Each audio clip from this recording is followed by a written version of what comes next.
सभी क्षत्रियों को जय सिया राम। मैं लक्ष्मण सिंह झाला जी की पत्नी, आपके नेता लक्ष्मण सिंह जी झाला को अभी मैंने न्यूज़ देखी, उसमें कह रहे हैं कि उनको गिरफ्तार कर लिया, उन्होंने सुराना पे हमला कर दिया, ये कर दिया वो कर दिया। तो मैं आपसे कहना चाहती हूँ कि ये लड़ाई कोई अभी चालू नहीं हुई है, ये विगत 4 वर्षों से ये लड़ाई चल रही है। इसमें सुराना गुलाबचंद कटारिया जी मिले हुए हैं और वो चाहते थे किसी न किसी बहाने से लक्ष्मण सिंह जी झाला को गिरफ्तार कर लिया जाए। उन्होंने कई बार ऐसे झूठे मुकदमे करवाए, कई बार ऐसे षड्यंत्र रचे, यहाँ तक कि लक्ष्मण सिंह जी झाला पर फायरिंग भी करवाई।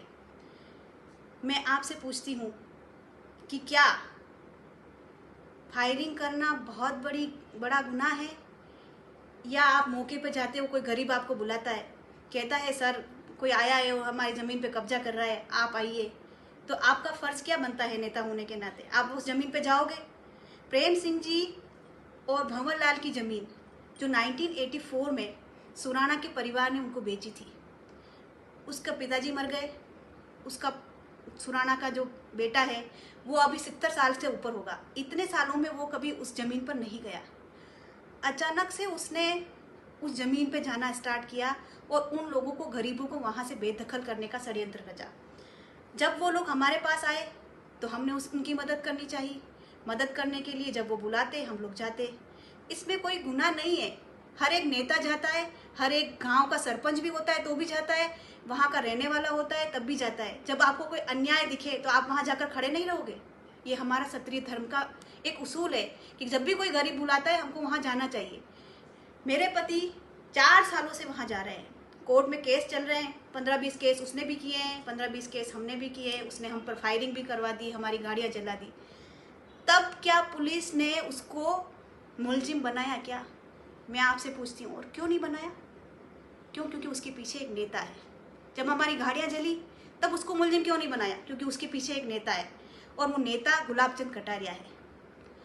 उसका और हमारा कोई ज़्यादा ज़मीनी विवाद नहीं है, लेकिन वो चाहता है किसी न किसी तरीके से लक्ष्मण सिंह झाला को गिरफ्तार करवा दिया जाए, या किसी राजपूत बंदे को कभी कोई इलेक्शन में टिकट नहीं मिले, वो कहीं आगे नहीं बढ़े, कभी पॉलिटिक्स में अच्छे काम करने के लिए आगे नहीं जाए। उसकी इस विचारधारा को लेते हुए उसने कई लेटर लिखे जिसमें उसने पहले ही घोषित कर दिया था कि ये लक्ष्मण सिंह जी झाला गुंडे हैं, बदमाश हैं, ये है, ज़मीनों का ये करते हैं वो करते हैं। मैं आपको पूछती हूँ, आपके पिता ने अगर ज़मीन बेची, आप थूक के चाट लोगे क्या? आपको थूक कर चाटना है? भंवर लाल थूकता है, आप चाट लो। मैं कहती हूँ ये ज़मीन आप रखना सुराना जी, भंवर लाल को मैं अपने ज़मीन में से हिस्सा दे दूँगी, लेकिन किसी गरीब के साथ अन्याय नहीं होने दूँगी। और ये 100 बार जाएंगे। और उस दिन कलेक्टर साहब और एसपी साहब आप दोनों मिलके वहाँ आए गुलाबचंद कटारिया के कहने पर, और वहाँ आकर आप लोगों ने LNT लगवाई और उससे सुराना से वहाँ पे कब्जा कराने की कोशिश की, जबकि इस पे केस चल रहे हैं ज़मीनी विवाद के। कोर्ट भी कोई चीज़ होती है, वहाँ से फैसला आने देते। आप ही बन गए न्यायपालिका, आप ही बन गए। गजब कर दिया आपने तो। और आप एसपी साहब सुखदेव सिंह गोगामेड़ी को मरवा के यहाँ क्या लक्ष्मण सिंह जी झाला को मरवाने के लिए आए हो क्या? आपको इतना भी पता नहीं चला कि क्षत्रिय समाज एक होगा?